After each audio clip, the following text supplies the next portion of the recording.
Hello, my name is Jonathan. I'm from Boredom Sated. And I'm Boris from Boredom Sated. And today we are going to continue with our creature comparison videos between D&D 5th edition and Pathfinder 2. That one we were going to talk about today is the Djinn, the Genie, the standard what you think of when you're looking for a wish-granting creature. Yes, and uniquely, there's two base. The Genie is the base of the wish granting Genie types, and it seems in Pathfinder there's two types, whereas Dungeons and Dragons continue with just one. Well, let's be more specific. When we think of a genie, we generally think of, the genie from Aladdin, things like that. You got a wish land granting creature that comes out of a lamp, things like that. When we think of it in D&D, when we think of it in role-playing purposes, it's a little bit different. The genie, the djinn, are members of an elemental group that also includes the Afriti and things of that nature. Now, in Pathfinder 2, they decided to have both the standard djinn and Afriti, but they had one for all four elements.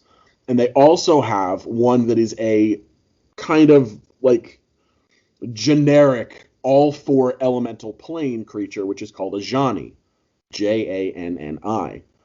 And if you go based on the picture, the Jani is what we think of when we think of a Djinn. Either that, or they put the picture for the Djinn on the page with Johnny and did the weird and it messed us up. Yeah. So it could be either one of these things, but the point is that we're still going to talk about all of them. And really, when you think about each of the Genie types and the Jani, all of them, they're all still wish-granting creatures. They are still all elementals.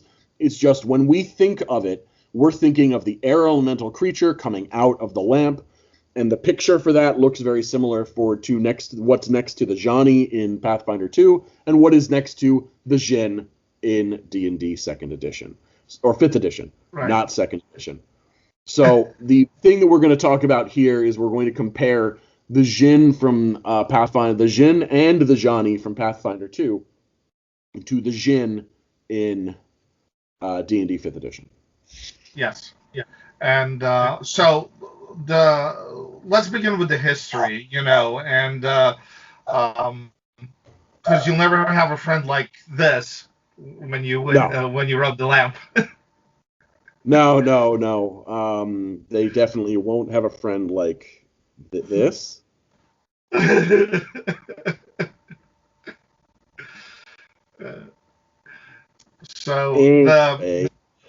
Yes. So the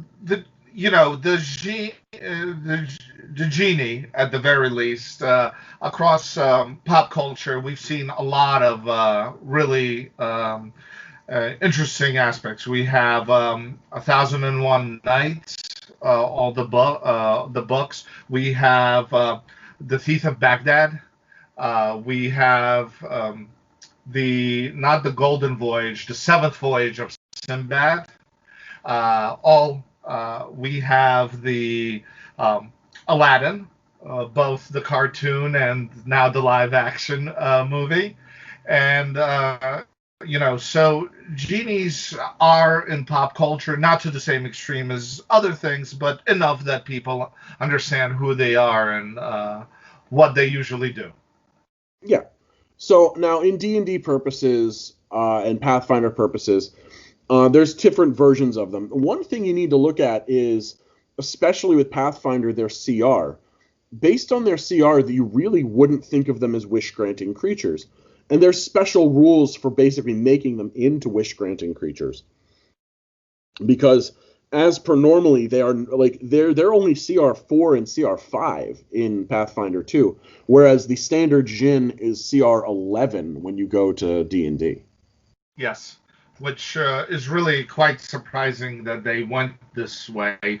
But the base, at least in Pathfinder, is not wish granting. You have to be the noble to be able to grant wishes. Yeah, and the way they do the noble is basically by saying make it CR 5 levels higher, give it some additional abilities, and of course the genie noble is just cooler in general because that's what we think of Yes. when we think genie. So to Yes. go to what the basic abilities are, um, the Jinn in D&D is, as we said, is a CR11. It does have the ability to grant wishes if you want it to. It has the ability to disguise itself. It can create a whirlwind because again, it's an air elemental, so it better be able to do some stuff with air. Um, and as we think of it, it has a nice big scimitar with multi attack abilities and some innate spellcasting, most of which includes detecting and air based abilities.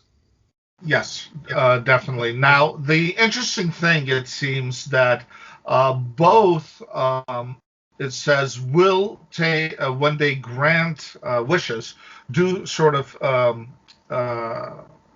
in the Pathfinder, do go literal. So they really want you to try and uh, at least attempt to screw over the person that's getting the wish. Yet, the genie is a chaotic good creature, so it's a little bit hard to see them trying to screw the person that they're granting the wish to. Well, they're not trying to screw them over, but at the same time, if they're granting wishes, it means that they control the creature until they've granted the wishes. So they don't really like being controlled by people, which is the reason why screwing people over with their wishes is one thing. Remember, wishes need to be made as specifically as possible, and that brings us to a couple of the ways you can use genies and jinns in your campaigns. You can always bring in a Jin to be able to literally just have it show up. You can have them fight the Jin, or you can have the Jin fight on their side. You can decide to make it like the genie from Aladdin and have it be like their special helper for a little while. And your goal might be to free them, or their goal might be that they are being controlled by someone else and they're trying to get you to make these specific wishes in order to mess with you and get you to do what the bad guy's aim is. Or, you could Yes. just be like, Uh, or you could just be going to an elemental plane and deal with them because of the fact that most of the time they're the nobles of that elemental plane. yes, definitely. And it's just very interesting that um, D&D doesn't have a general Jane that's can be utilized across all of them, and Pathfinder decided to go that way. It really gives you an interesting twist that you could use a Jane to start to interact with any of the others for role playing aspects, but I don't know. I found that interesting. Another thing I find interesting, especially about each of these, is even though in Pathfinder 2 their CR is so low at 4 and 5, all of them have the ability to once a day plane shift to the astral plane, elemental planes, or the material plane. Yes. So they can all plane shift appropriately once a day as a creature casting a 7th level spell when, according to their creature level, they can only cast 3rd or 2nd. And that's, Yep. again, without even using the Now, nobles. But again, when we think of these, we're thinking of the noble version, not the standard version. right, right. The other interesting thing about the genie, for a creature that is sort of native, at least temporarily, across all four planes, it only has resistance to fire. I mean, which I thought, it doesn't make sense. Yeah, I agree with that. The other thing that you should think of is the Jin again has immunity to acid, whereas the Jin in D&D has immunity to lightning and thunder, so it's immune to its own thing. Whereas in Pathfinder, they made it immune to its opposite, because acid is Right, usually the thing of earth, and lightning would be the thing of air. So it's right. another different dichotomy of how they've decided to go about the creatures. Now, obviously, again, it should be mentioned the Jinn in Pathfinder 2 have something called Hurricane Blast, which is similar to the Whirlwind, but they also have the Whirlwind ability, which makes everything around them difficult terrain. And it's, again, like, some of the fun abilities that they have are nice. Both are innate spellcasters, both use scimitar, both are good melee strikers, and both have innate spellcasting abilities, as well as the ability to cast, again, your wishes and things like that if you need to. So overall, creature-wise, they're pretty similar. Pathfinder 2, as usual, did put a little bit more effort and a little bit more nuance into the character builds for the monsters. But and again, though, they didn't make a noble version, they just made the standard, which means that you need to add on more additional work in order to make it so that you can make the version you probably would want to use. And for some people, that's actually the biggest downfall of Pathfinder 2 in general, is that, yes, you have all these options, but you have to take the work to use them. Yeah, in most cases, you do have to. Sometimes they do provide the higher version, but in this case, they did not. Yeah, well, that's because they didn't want it to be too many pages. Yeah, no, totally agree. So overall, I think this is another one that surprisingly, even though there is a few more role-playing options, I think the creatures are equal comparatively. And yes, Pathfinder gives you a little bit more role-playing and a few more ideas, but the creatures are not significantly different at all. They are definitely very similar. I still probably prefer the Pathfinder version just because of the additional options and because of the things that they have put in there, as well as being able to play around with all of the elements instead of in D&D, they only give you the Djinn and the Afridi because they're the two famous ones, so they give you air and fire. But air and fire aren't natural enemies, so, like, having the water and the earth, it's kind of nice to have. Right. Although in previous versions of D&D, they did have the other four, so I would expect when the new monster manual or the new books, they would add the other two versions. Yeah, see, I feel like there's an issue with that in that they don't. That's a discussion for another time. Right. So overall, our opinion is that they're relatively close to equal. I think Pathfinder did a little bit better. Boris is more on the 50-50 side.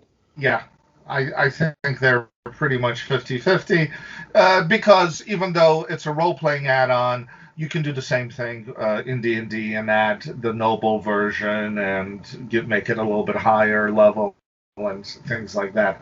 So, yeah, I pretty much Jonathan summed it up. He prefers the Pathfinder, and I think they're equal for this. So, tell us your opinion on using djinns, granting wishes. Most GMs love granting wishes because most players are very bad at wording their wishes. Yeah. Have you had a wish gone wrong from a djinn? Have you had a djinn mess with you? What are your thoughts on djinns? What are your thoughts of them in general, creature-wise, other additions, anything like that?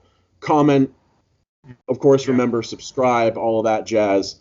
Right. Dislike, but if you dislike, give reasons, or dislike for whatever reason. It is what it is. Right. So let us know if you had a character with a monkey familiar and got a lamp that you rubbed. It would be interesting to hear that story. This is Boris from Boredom Sated. This is Jonathan from Boredom Sated. You've made me think of trying to make a character build. All right, guys, have a great time. We'll see you next time. Bye.